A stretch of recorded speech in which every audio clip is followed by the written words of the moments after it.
Hello, everyone. For those who don't know me, my name is Noel Thomas, and I'm one of the founders and the creative director at Eli Onboarding. Now, Eli is experience-led onboarding technology that sets new hires up for success. Eli doesn't just push content and emails out, though. It pulls people in to a responsive, fully branded portal full of rich content that new starters can explore in their own time and their own way. Technology that manages onboarding tasks, compliance, and process, all within an inclusive digital environment that creates a real sense of belonging. And it doesn't stop there. Eli has also been designed to give managers all the technology support, guidance, and let's be honest, nudges they need to deliver an exceptional onboarding experience too. And obviously that's why we're all here today, to find out more about how we can engage, inform, and inspire our line managers more so they take ownership of onboarding and deliver a consistently great experience every time. You know, an experience that sets their new hires up for success, but also improves things like performance and engagement, and also can start to help with first-year attrition as well. So during the session, Sarah, who's the big Eli logo at the moment, our relationship development director, is going to be monitoring chat and Q&A. There she is, for any of the questions that are coming in, and we'll hopefully cover off any of those at the end of the session. So let's meet our panel. And Ali, would you like to go first? Yeah, sure. So hi, everybody. I am Ali Harker. I'm the head of talent acquisition at Arcus Facilities Management. So we're a tech-led business, self-delivering majority of facilities management services nationally. We've got clients including Sainsbury's, Argos, Morrison's, Co-op, on the sort of retail supermarket side, but also Capita, Hermes, Signet, and we're growing. My background, initially, I started out in HR, and then I moved into talent acquisition. I've worked in utilities, financial services, distribution, manufacturing, and the service industry. Probably a few more, but I can't remember. Prior to joining Arcus, I was consulting as Minerva Recruitment Services Limited for my own business, and I worked with National Express and Romford Housing. And then I found this ideal opportunity at Arcus FM, which was a nice blank sheet of paper to come in and improve things, make my mark. One of the things I wanted to do, and this is how Eli becomes relevant, is to introduce new technology, new talent acquisition technology into Arcus. So when we were looking for an applicant tracking system, we also wanted to explore the onboarding element. And I didn't find any supplier that could do the onboarding as part and parcel of their solution. So came across Catherine, and we're using the Eli onboarding system. So I'm more than happy to be on the panel to talk about how we've used that system and how we've got line managers engaged in that process. Brilliant. Thanks, Ali. Katie, would you like to go next? Yes, hello everyone. My name is Katie Noble. I work for an organisation called Omni RMS within their resourcing transformation team as head of consulting. I've worked with Omni now for close to 10 years and within resourcing HR for well over 20 years. Just to give you a bit of a background, we work with both public and private sector clients. We work with both our internal recruitment process outsourced clients and our dedicated external consultant clients as well. Ultimately, though, our goal is always the same, and that is to help organisations transform the way that they resource for the better. We do that normally by starting the journey off by conducting an assessment process called a recruitment effectiveness assessment, which looks at 16 core elements which we think make up a successful resourcing strategy. I won't go into all of them, but it starts off with everything from strategic workforce planning and inclusion all the way through to the critical subject today of onboarding. And this is what we're finding at the moment is probably one of the areas that we're really focusing on at the moment, where we are seeing clients, and again, our industries range from energy, financial services, telecommunications. We deal with volume hire, niche hire. It's a real mix, and the onboarding experience at the moment is definitely front and centre. So really looking forward to hearing from everybody today on that. Thanks, Katie. John, I know I said I would go alphabetically, and then I completely cocked that up. But John, we'd like to go next. That's all right. You're keeping us on our toes. No, fantastic. Hello, everybody. My name's John Grimes. What am I doing here? Well, I am the group head of employee experience for a very well-known company called DNV if you live in Norway. If you don't live in Norway, then you won't have heard of us at all. We are a classification society, a little bit like Lloyd's Register in the UK. We're the biggest one in the world, and we do all the pieces around classification, certification, and assurance for big companies, making sure things don't go bang that we don't need to worry about in the world. So a very important job of safeguarding life, property, and the environment, which is our purpose. Now, we're in 100 countries worldwide, so we're a truly global organisation with about 12,000 people. And one of the areas that we're looking at the moment is that employee experience, actually the whole end-to-end, from attraction, I guess, right the way through to alumni and everything in between. And part of that we're looking at the moment, as well as a brand new employer brand, which we're very excited to get out there very soon, is then the pre-boarding and the onboarding, and actually those two key parts. So looking forward to talking. My background, obviously I've been working for DNV all over the world for about the last 14 years. Prior to that was with Eon, and then I started off with a great grounding in Sainsbury's many years ago. So looking forward to talking more. Thanks, Jon. Christine, next. Morning, everyone. My name is Christine. I'm the Group Recruitment Manager for Ferndale Hotels, and we have 8 hotels based in central London and in New York. As you can imagine, a lot of our recruitment is volume recruitment, so we're dealing with quite a lot of candidates on a daily basis. And it's very key for us is onboarding. We're still on a bit of a journey in regards to getting that onboarding absolutely 100% spot on. But we have got the onboarding right in regards to from the moment they apply to the moment they get sent the offer and the contract. We have quite a seamless paperless journey now, which is proven to be quite successful. So next is the onboarding, the induction in the first 3 to 6 months within joining our company. My background has been mostly hospitality and leisure, and which I thoroughly enjoy. And been in HR recruitment now for well over 10 years. And yeah, it's been an experience seeing how things have changed throughout the years and how we keep on improving the onboarding processes for all new employees to join our business. Brilliant. Thanks, Christine. And Laura, finally. Hi everyone, good morning. My name is Laura Illand. I am the Senior Engagement Manager for a company called AML RightSource. Ultimately, our purpose is to fight financial crime around the world. So some of our major clients tend to be large tier 1 banks. We also have companies like Meta, basically any big companies that want to make sure and prevent financial crime through financial services, which we offer. And then we also offer tech-enabled solutions that integrate with our clients' internal platforms. So I'm relatively new to the role. I started in January. Before that, I did a lot on the HR operations side. We've grown rapidly in the past, I would say 18 months. We went from sort of 1,000 to now creeping up to 4,000 people globally. And so, yeah, the word onboarding has not always been a favourite of ours for our managers or for HR. And I think similar to some of the other panelists, we're definitely on an onboarding journey. We're definitely a sort of a learn-it-all organisation. We are not a know-it-all organisation, but we've made some really good improvements, I would say, over the past 9 to 12 months on how we create that connection with employees and how we get managers engaged. So yeah, really looking forward to this conversation. Fantastic. Thank you, everyone, and welcome. So line manager engagement during onboarding, getting line managers to own the onboarding of their new hires is certainly a challenge we all face and something we can tell from what everyone said just now. But what should the role of a line manager be in the onboarding process? I'm going to come to you again, Ali, alphabetically. What's your view on that?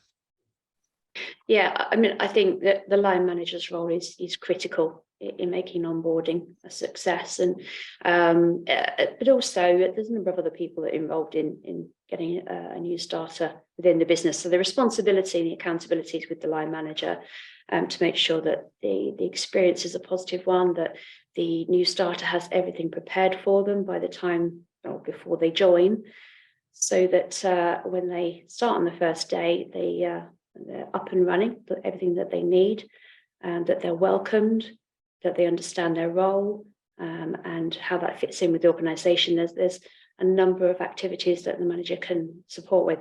And if they do the job properly and well, then that's going to improve the engagement of the new starter and the likely retention of them. We recognise that a line manager doing effective onboarding not only improves engagement, it increases the likelihood that that new starter is going to stay. Certainly, in the short term, if not longer. And a lot of your hires, I'm guessing, are on quite short, offer accepted, and then they're starting quite quickly as well. Do you think that puts extra strain on your line managers? Yeah, it does. Yeah, we particularly recently when we were mobilising a new contract, we had turnaround times of 3 working days in a few of the instances. So the pressure is on, and our line managers do feel that, but we support them all the way along the journey. There's various tools that they have available to them. They have the resource dedicated to support them, but it can be a very tight turnaround, which is challenging. It's all the teams pulling together to make sure it works. And Kirstine, you're probably having similar things working within hospitality, within volume. What sort of role are your line managers playing in that onboarding process? And so for most of especially our volume roles, they are engaging with candidates from the offset. So they are responsible for looking at the CVs, contacting them. Our system has a messaging system as well, a bit like your Facebook Messenger, so we can make quite clear contact with them, quite simple and easy. And the candidate can ask any questions, and they're also responsible for booking in the interview with the candidates as well. So from the offset, they are engaging quite quickly with their line manager that if they are successful, we'll be working with straight away. But then once it comes to the inviting them to the induction, and then passes over to the HR central team to give them all the information. So we do also support the hiring managers with that process as well. But I think what is quite key is that instantly the candidate is speaking to the heads of departments, and so that buy-in is already there with both with the hiring manager but also with the candidate as well. Interesting. And John, obviously very different business, global. You seem to have your fingers in a million different pies. I think DNV certainly do. Does that make it difficult to define the role of the line manager during onboarding within DNV? Yeah, absolutely no. I mean, and Laura may come to you as well with this. Globally, when you talk about managers and different cultures, actually what's expected of new hires in different countries, what line managers expect is very, very different. One of the things that we've found actually is to say, well, whatever the expectation is, what we want to do is create moments that matter for people. And we use that as a common phrase, because wherever you are in the world, whatever the cultural differences are, the moments that matter are actually the really important things. So whether you be in Norway, the UK, China, the US, we're asking our line managers to, think, I guess, more longer term or broadly, to go, what we want to do is create moments that matter. And onboarding is an absolutely crucial moment that matters. So we're trying to get that into their heads and teach them, I guess, a little bit about it and help them to understand. So I guess that's the difference. We tend to have a 3-month window or lead time from signing on the dotted line to onboarding. So hence we talk about pre-boarding as well, which we'll come to later. But I guess that global piece is how do you make it relevant for everybody across the world and relevant for their people joining at their time. And Laura, what are your thoughts? Yeah, I love that saying, moments that matter. And I think it's totally right, in a blue skies, if I had a magic wand, managers would sort of own the onboarding experience. HR, IT, the supporting functions would own the process and provide the resources, I suppose, to allow that experience to happen and to create those moments that matter. In reality, it usually does not look like that a lot of the time. So for example, we've got offices in Poland and Bulgaria where typically onboarding is sort of always seen as a HR activity, very transactional, this is the day that you're getting paid, this is the employee handbook. It's definitely not a moment that you'll remember 6 months down the line as something that's made an impact. So trying to really educate managers on, you know, what does the data look like if you have an amazing onboarding experience? It does impact retention, it does impact engagement, and it will impact the overall performance, and really trying to build that picture of, you know, why it's so important that we get that right and create the right first impression. Mm.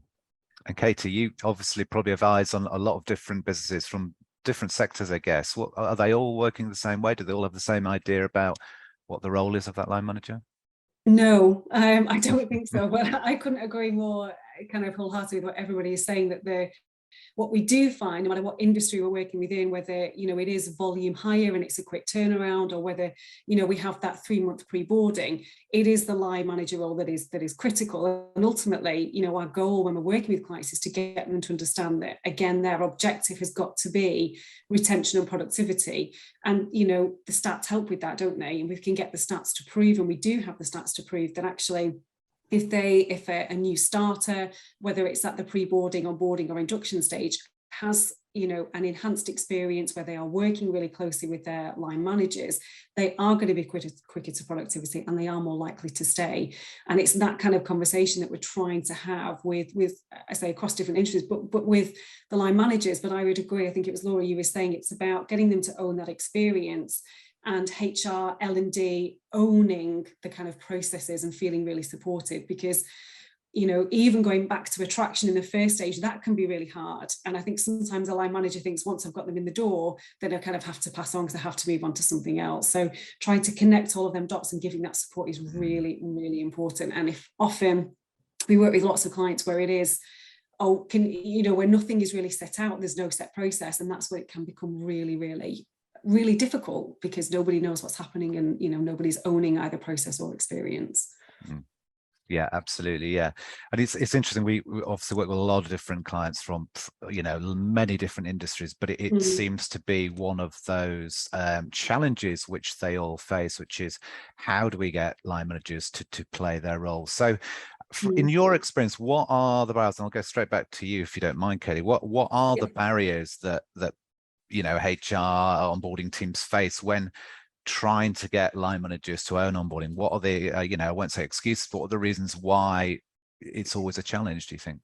I think it's always around that ownership, isn't it? And I think, you know, speaking with my HR resourcing head on, I understand that, you know, my job is to kind of help people through the process. I'm looking at the contracts and dealing with all of that. And from a line manager perspective, more often than not, the pushback we get is, I've done my part of the process and I need HR to do theirs, because there is a real lack of understanding, I think, with how important that stage is. And we're seeing, you know, more than ever at this point in time, that this is the riskiest period at the moment for a candidate. You know, whether it's pre-boarding or, you know, within the first 6 months, it is the riskiest time.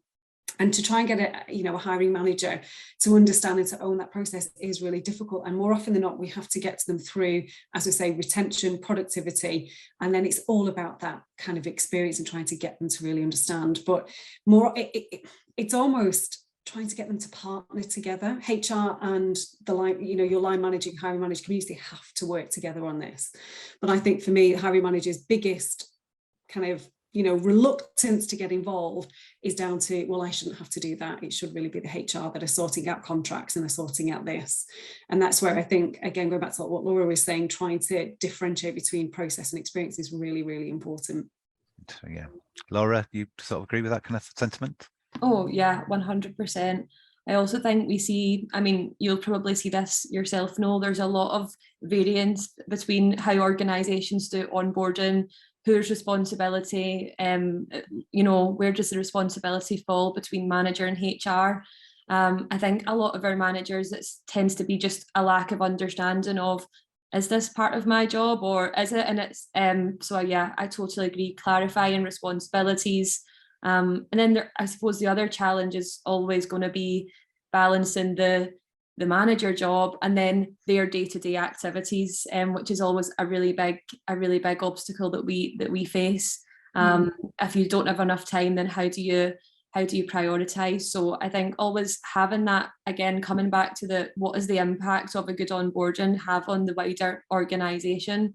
Yes, it does take effort, good tools can help reduce the lift, which I think is really important as well. But having the sort of what effort do you put in versus what is the impact on the organisation, and I think that's a good way to sort of convince managers that it's time well spent if you get the onboarding section right. Christine, what are your thoughts on that as well? Well, in regards to what the line manager's excuses, and yeah, I've got quite a lot of them. Usually, as I think Laura, you touched on it, in regards to they have got the day-to-day job to do, be it dealing with their existing team members, dealing with the guests, any issues that come up, the paperwork that they have to do, and saying, I've just not got the time to do it. But it is about influencing, going, well, what are the benefits if you do put that time into that candidate, that person that's applying, that they will turn up for the induction, they will have that buy-in, that psychological contract, isn't it, that they're also loyal with you, and you'll get that productivity from them as well. So as an HR team, we do try to help and be supportive as we can be, but sometimes it breaks down that communication piece between sometimes HR and the line manager in regards to where they are in regards to that process, which again, I think sometimes you get it right, sometimes it falls down, unfortunately. But yeah, I think it is the line managers, I think just now are just so busy that sometimes they forget about that engagement piece from a candidate. Because to me, a candidate has applied, they've turned up for the interview, they've bought into you, they're really keen to start, to keep that momentum going with the candidate is absolutely key. And again, it's about keep reminding the managers of the importance of the benefits to them as hiring managers and their team and the business, and keeping that I've got my word, sorry, that engagement going.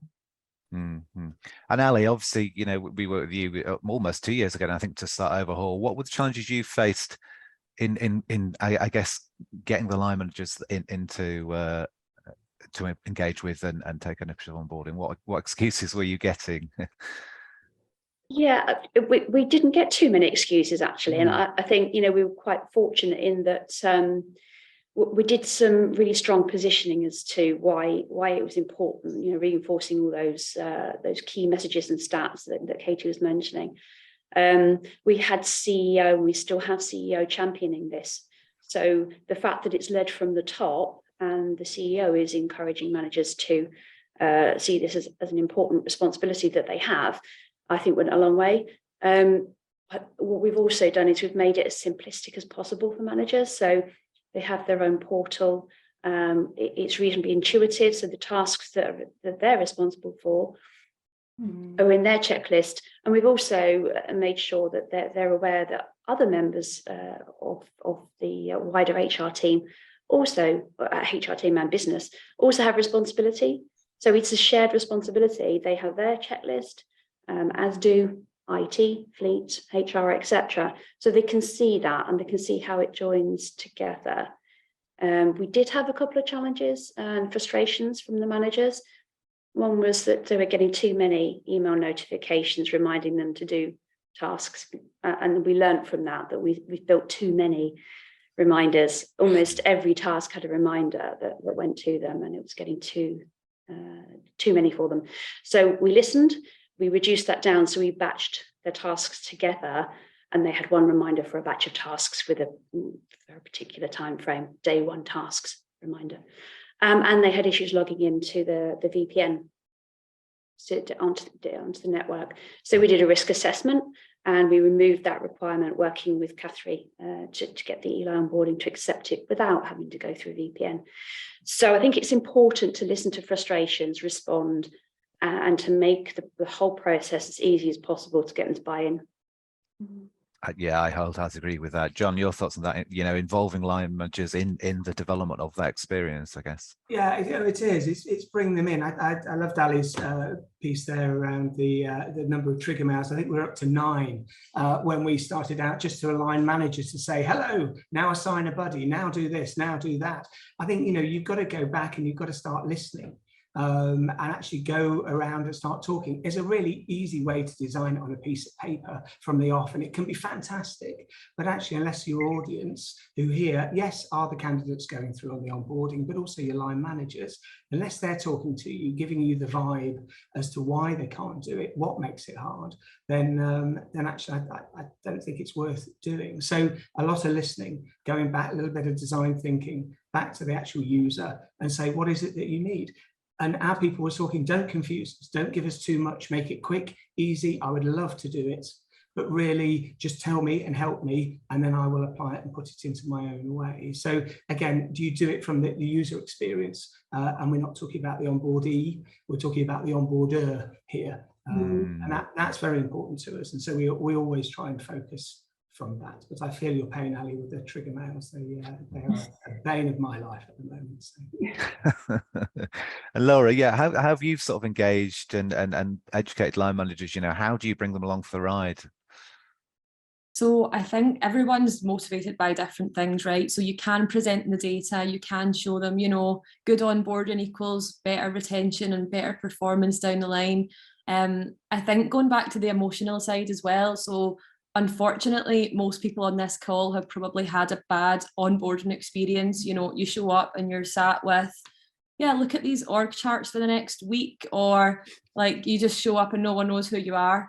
And I think that really, when people start to think about their own experience and think, oh my gosh, that was really not a great start and it's not a great first impression, and how difficult it is to sort of move on from that, it can be quite powerful and really makes you think, okay, what can then I do and my ability as a manager to make sure no one else goes through that and they actually feel connected to the business from day one or even before then.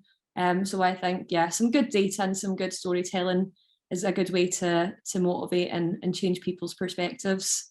And Katie, looking from your perspective, you know, what kind of things do your clients do to engage with their line managers, to encourage them to take part in this onboarding?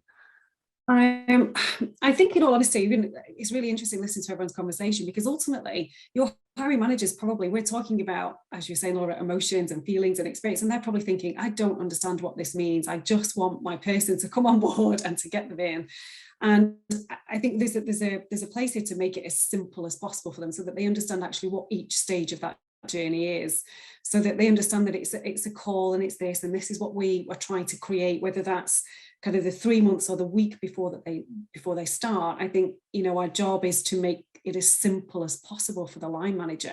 And I think that's what we can do, isn't it? That's how we can say, like Ali was saying, it's a shared responsibility. This is what we're going to do to make it really simple for you. You know, there's templates where there can be templates, or there is an overview of what you're trying to do, and there's signposts at each stage. And I think that's the best thing that we can do, you know, make it a shared responsibility, make it really easy, make sure there's checklists, and make sure that there's templates for people to use, so they're not feeling like they have to start from scratch each time. And I think that's where it gets really frustrating. Whereas if they can go back and there's a template of, you know, whatever it might be, and there's also then, you know, like we say, that very simple checklist, that can make all of the difference. Because in reality, your hiring managers don't know what this means. We do, because we live and breathe it, but actually our hiring communities don't. And so it's kind of, there's a real job there to educate and to help as much as we can.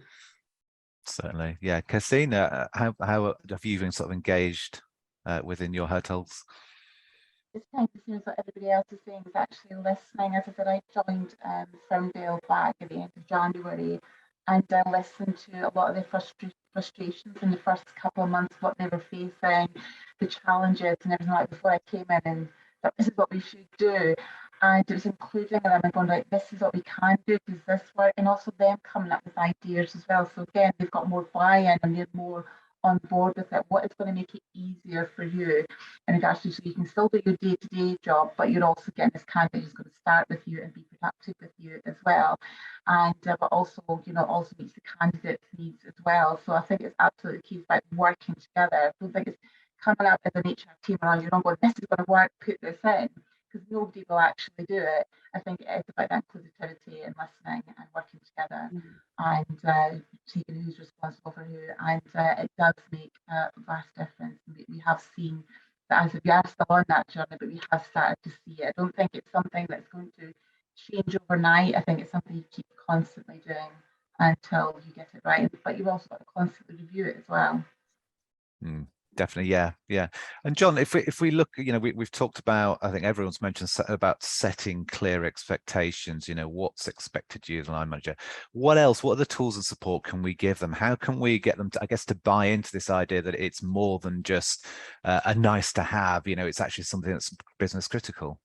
But I think we've already touched on some. I mean, Katie was talking about checklists and, actually helping and guiding them through. I think there's also helping them to understand the impact of what this is. Now, we do an employee opinion survey. Many of us will be doing that. And actually being able to ask questions either individually after the onboarding of those going through the onboarding, or pulling it from that employee opinion survey is a great way to help people to understand actually what the impact is that they have on these people pretty much early on. So we look for all sorts of bits of data, whether it be specifically around the onboarding, and we do an onboarding survey. Can't say it's the best at the moment, but we are looking for ways of improving that, but also pulling it from the opinion survey that we have globally. I guess the other piece that we try and do is get our line managers to talk to people. And have the regular catch-ups and the one-to-ones. And although they won't get the exact words out of the people and perhaps the whole truth, they will start to get some of the flavors. And again, with those checklists and check-ins, there's a couple of things, after 3 days, 3 weeks, 3 months. What are these moments when you check in with a new starter, with someone you're onboarding, and just check with them that they're getting what they need. One of the big challenges we actually discovered by doing that was that we had 40 pieces of mandatory training that people were expected to do. And we had to go back and actually work out how mandatory is mandatory in our world. So, there are things that we can learn as the business as well as the line manager about their team, and the team member can also ask those questions as well. Now, obviously, on top of that, there's a whole load of data that we can start to pull about, retention and where people are going. But I think it's more immediate for us. It's about that conversation. It's about getting that going and helping people to really understand in the moment what they can do and tweak to make some great moments for people. So that's kind of what we're focusing on. Mm-hmm. And Ali, what kind of tools and support have you got for your line managers to help them sort of deliver great every time? Yeah, so as well as what we've mentioned, the checklists, reminders, etc., that their onboarding portal, we about 6 months ago, I think we added an additional element to their onboarding portal, which was the content that the new starter sees. And this sort of came out by accident, because when we were showing one of the directors the new starter portal, they mentioned that it might be actually quite useful for a manager to see that too. So that the manager can actually see firsthand what their new starter is seeing when they log onto their portal. I think that was a really important piece of support for them. I also have within my team a dedicated talent acquisition coordinator, and their responsibility is tied to pre-employment checking, but also onboarding. So they are there and they support the line manager in their responsibilities. They're a port of call should the manager have any problems at all. They're straight onto the phone to Steve. So that dedicated resource support go-to person, I think, is really important, whether it's a dedicated role or as part of somebody else's role. I think having somewhere to go is key. Fantastic. And Laura, what are your thoughts on that? How have you engaged with line managers and supported them, I guess, with any tools and bits and pieces beyond sort of the checklist, I think? Yeah, I mean, I don't want to go back and repeat what I totally agree what everyone else has said about having the RACI, the checklist. We are also looking into recruiting onboarding specialists. I think if you're doing a lot of volume recruitment, you do reach a point where HR and the manager, it becomes your full-time job, which you're not there to do. So I think if it takes up sort of more than 70% of your time, and then onboarding specialists, and to Ali's point, knowing exactly who to go to for what is really important to make the process as simple as possible and consistent across your locations and the people that are coming into the organisation. Yeah, absolutely. And Katie, slightly different touch on this. Let's say we've got some line managers supporting and engaging. We've got others. Should we be monitoring engagement? Should we be tracking them? Do we want to follow up on this? Definitely. I think if we're putting something in place, then we need to, and we do have this with some clients where we do have a system, Eli, in place, and it's working really well, and you can monitor exactly the engagement. And actually, that's where we know where the issues are, because if we don't have that data, if we're not doing the engagement surveys, if we're not monitoring, then we're not going to be able to help the line managers pick up on any potential issues that there might be. So I would absolutely agree that, if we're going to put something in place, it should be monitored. And it's only when you're monitoring and getting feedback that you can change as well, that you can pick up on what people are saying and what's working, what's not working. So yeah, absolutely, it should be monitored. It shouldn't be used as a stick to beat people with if they're not hitting certain things. I'm not saying you do that, but it's absolutely about, you've got to monitor that experience, that feeling, and that, are people doing what they should do, so that you can change and improve wherever you need to, definitely. And Ali, do you agree with that? Are you monitoring sort of that it's things from checklist completion to how many managers logging on, that kind of thing? Yeah, not to the extent where, as Katie says, we're beating them with a stick. At the moment, we've not gone into running task completion reports. We haven't gone to that level for managers. We do have the quarterly reviews with you guys, where we can see the engagement levels of line manager in terms of visits and task activity. We do, though, do engagement surveys. So we do a survey at 2 weeks and at 6 weeks, and we have seen an improvement in terms of the questions that we're asking and the level of improvement in their experience in those first 2 weeks, 6 weeks, since putting this robust onboarding process in place. That is reportable as well, so the board can see, as a result of all these efforts, there has been improvement in engagement. At some point, we may do task completion reports for managers, but I don't want to particularly go there at the moment when we've got that level of engagement already. And John, you were mentioning loads and loads of emails. You think about doing anything else internally to monitor how your onboarding is being delivered? Absolutely. I mean, we are looking now to do a full revision. I said both the onboarding and the pre-boarding. We've got a lot of things that we're looking at here. We really need to break that down, and we're in the process of doing that at the moment, to say, actually, where is the repetition? Where are the areas that we can make this leaner? Actually, where is this a better candidate experience as the candidate turns into the employee? And how do we make sure that that is right? So looking for, you can say minimal touch points, but then perhaps you end up missing something. There's got to be enough, but as we've already heard, not too frequent and not too repetitive here. This is about giving enough, taking them to it, saying this is what we need to do, a little hint just to remind, and then see where we go and see actually what that uptake is.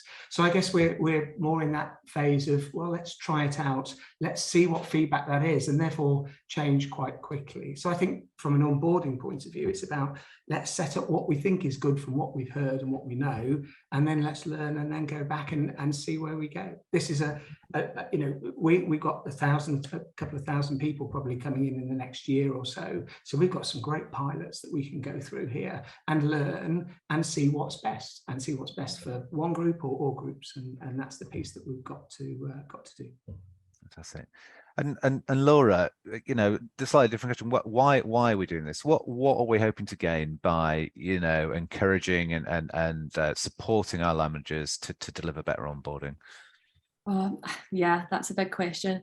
There's loads of things. I think if I'm putting my HR hat on, I think it really helps to elevate HR as a function. You're no longer the transactional, the hirers, the firers. You actually become a valued business partner, and you're showing that value and as part of the process. From a line manager perspective, it's sort of greater autonomy, accountability, taking ownership of your team members from day one or before then as part of the pre-onboarding. And then employees, it's sort of actually having them bought into the organizational culture and creating that sense of connection from the moment that they step in the door. You're not going to get that by HR sitting you down and telling you about the 100 different policies. You really have to have line manager engagement from that point. So yeah, I think it's really very important. Yeah, and Katie, you were saying, it's a critical moment. We know it is. What if we get these line managers on board? What kind of things are your clients seeing when it starts to succeed? going back to what we were saying before, the ultimate goal is always going to be retention, isn't it? We know how hard it is out there at the moment. We know how hard it is to attract. Once we get them in the door, we know if they have a more engaged experience, there is that psychological contract that somebody spoke about earlier. There is that desire to do really well. And really, when somebody starts a new role, there are a couple of things that they need to know very quickly. They need to know a little bit about the company culture, but ultimately they need to know their role, their objectives, and they get that from the line manager, because it's that person that they have that ultimate relationship with. So if they don't have that from the get-go, that leaves a candidate and a new employee feeling a little bit lost. And at that point, then they're not too sure what to happen, where to go, what's going to happen. So that for me is, it's absolutely key. And then for the line manager, it is retention. Ultimately, don't spend all of this effort, time interviewing, attracting people to then lose them because you've not spent the time and effort with them to give them this great experience. And that, and again, when we look at all of the data points and we look at where people are leaving, we can see across all of our industries at the moment that we are losing more people than we've ever lost before during that pre-boarding and onboarding stage. And so it just makes it even more critical. And that speaks volumes. If you're saying that to your hiring managers, that, they will listen. And Christine, I guess a lot of the people starting a work in hospitality, it's quite a transient workforce, or certainly used to be. If the line manager is getting this right, are you seeing people staying longer? Are you seeing them, building a career with you rather than just going, it's not for me after a few months? Yeah, I mean, that is our ultimate aim. I mean, you can imagine, especially in our industry, there's a lot of young people that apply to us, and it's their first job. And I think it's about reminding the managers, what was it like in your first job? I remember my first induction, my first job, I was absolutely terrified because you didn't have onboarding then. And it's about making sure that we are telling them the right thing, we are managing expectations, be it the simplest things like, where do you go to the staff room? Where does a locker? Just things like that. And because I think it's sometimes you've got to be the voice of that new candidate, think about what basic things that we need to know. Yeah, I think it's right, we still teach about culture, that job expectations is absolutely and utterly key, and the mandatory training that you have to do. But just sometimes those little simple things that we don't think about, I think is really, really key. So once we get that right, we will see, I think, our retention, reduced time, people will stay a lot longer and see hospitality and our hotels as a place for a career, and sharing those success stories. And would you say, in this question to the entire panel, really, would you say, if in a best case scenario, that the role of the line manager should be more about engagement and delivering that lovely experience over compliance? Should that be automated and handled by other areas of the business? I'll jump in, but yes, I would agree. I think where it works really well, I think we said this is where there's clear ownership, and also where you have L&D, if you are big enough to have that in your department, if you have L&D, HR involved from that point, managing the compliance aspects, managing all of that, and you have your hiring manager, your line manager, focusing on telling you about the company culture, the role, the team, the expectations, the experience, focusing on that, and then you have that support from HR, from L&D around all of the other aspects as well, would be my opinion. Yeah, I would agree. It is very much about engagement, and I would see the tasks as more enablers. So by following the task, it's not about compliance. It's about these are to assist you to give a more engaging experience for your new starter. Brilliant. I think it's about systemizing and putting in the process that compliance, that mandatory piece that you need up front.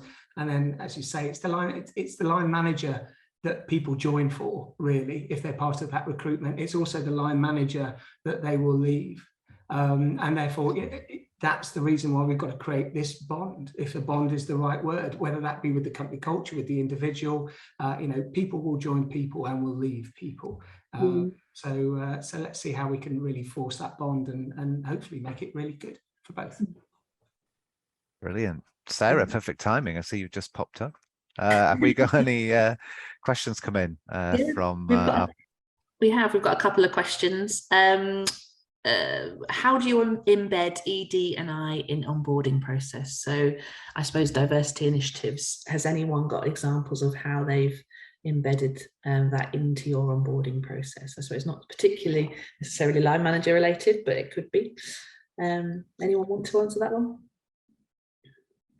So what we've done is certainly on the portals for the new starter, we've ensured that there is a diverse set of images to represent the diversity that we have within the business. So the people pictures is very much about people with Arcus, and so we have that diversity represented on the portal. I think that's a really great question, and it should be something that's embedded in every single element of a resourcing recruitment process. And for me, you can't embed it unless the culture is there. So it's a much bigger question than embedding it into a process. And if you have that culture and if you have that already in place, brilliant. You've already, embedded mentoring programs, you've got steering groups in place, and it's that kind of conversation you can have while your candidate is going through the pre-boarding stage, so they're aware of what's available to them. But I think it's a really difficult question because it's a much broader cultural, what do we have and how can we showcase that all the way through, the interview process, selection process, through the pre-boarding, look at these great committees and mentor programs that we have, and look at all of these different access that you can look at or you can get, or whatever it might be. But yeah, it's a great question. It's an important question, but it's very much a bigger question than just onboarding, I think. I mean, I'd say from my perspective, certainly working with a lot of our clients, is up until the point of offer acceptance, chances are they have read a lot of information about your diversity and your inclusion policy, this and that policy. But actually, I feel once you start onboarding, this is the time when you actually prove it. You bring it to life. You open them up and give them the options on the different ERG groups you've got. You give them the access to people and support and everything that you hopefully have there to help promote D&I internally within your organization, and maybe even people they can speak to in that pre-boarding phase. A couple of our clients have dedicated ERG pages on their Eli portal, even dedicated social walls, a couple of them, so people can come interact, whether they're supporters or members, and start to feel part of that community before day one. So I think anything you can do to build that sense of belonging through D&I is certainly a good thing, I think. Yeah. So, and I'd just add, Molly, you talked about ERGs, employee representative groups. If you've got them, then get them to check out your onboarding. Let them be part of the stakeholder. Certainly, we're not there yet, but that's what we're doing with ours, to say anything here we could say more about, we could do more about, or anything we need to be aware of as we build it. So it's involve them in the design, or at least get them to check out what you're doing. We found that very, very helpful indeed. Yeah, that's just maybe think of another thing, which is also review your process from a point of view of those different groups. So, ultimately what things might have to change if maybe you have a neurological disability or a normal disability, or, all of those different things, or understanding that just because you're trying to create this amazingly consistent process doesn't mean that it shouldn't tailor and tweak itself at certain points to make sure that every group is represented and supported. I have another question. This is probably only applies for the kind of global nature for those of you who do onboarding globally, but how have you balanced the global with the local needs of the onboarding process? If anyone wants to take that one. Go on, Laura, you take yourself off. That means you go first, sorry. Yeah, that is, I think we definitely still have challenges with this one. We try and we call it sort of a global approach. So you put your global hat on, what do we as one company want to stand for, and what do we want to represent on a global level? And then what local considerations do we have to take into consideration, both sort of from a legislative perspective and also just the culture, the many cultures that you might have in that respective region. So again, coming back to having that clarity on these are the global expectations that we'll all follow, that will remain consistent, and then these are the sort of the local considerations or the local sort of flexibility that you might have in that process, or the responsibility may change depending on that region.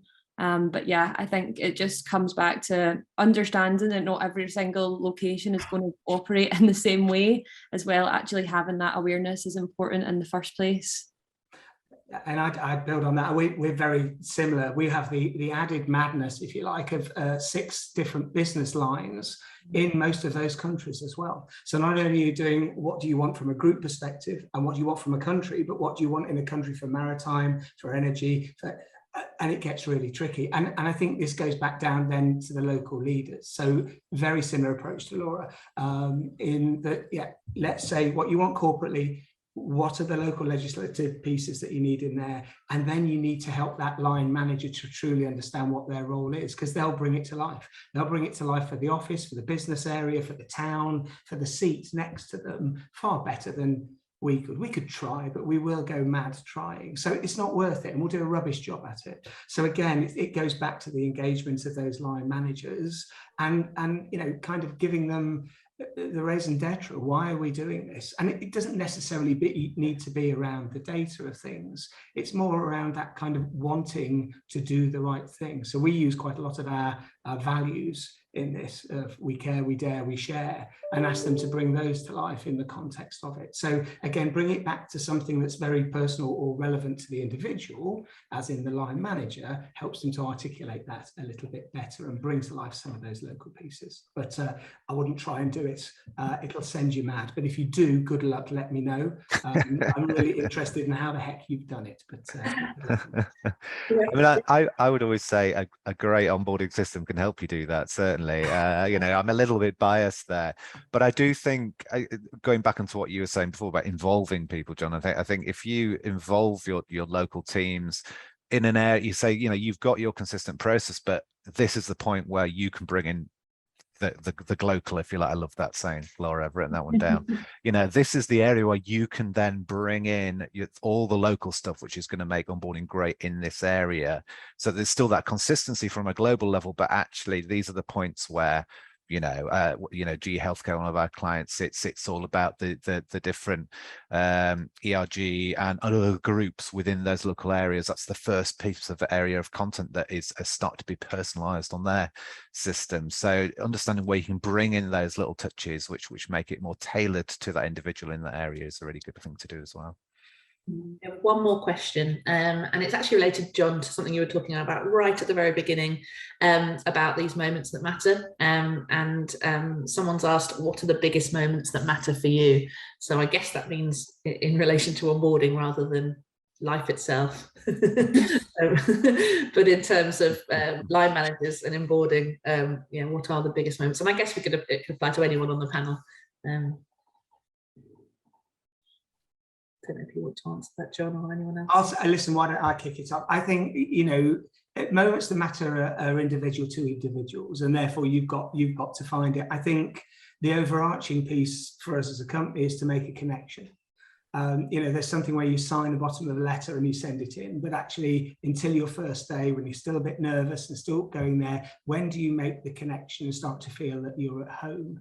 Because someone's bought you a coffee, because someone asked you if you needed any help, because someone introduced themselves and said, hey, you're new, what do you do? And we're interested in you. Mm-hmm. So I think there's a number. For me, the overarching piece is making that connection, and that could be done in any way, really. So that's the moments that matter, and that's the ones I'd love to kind of push more at DMV.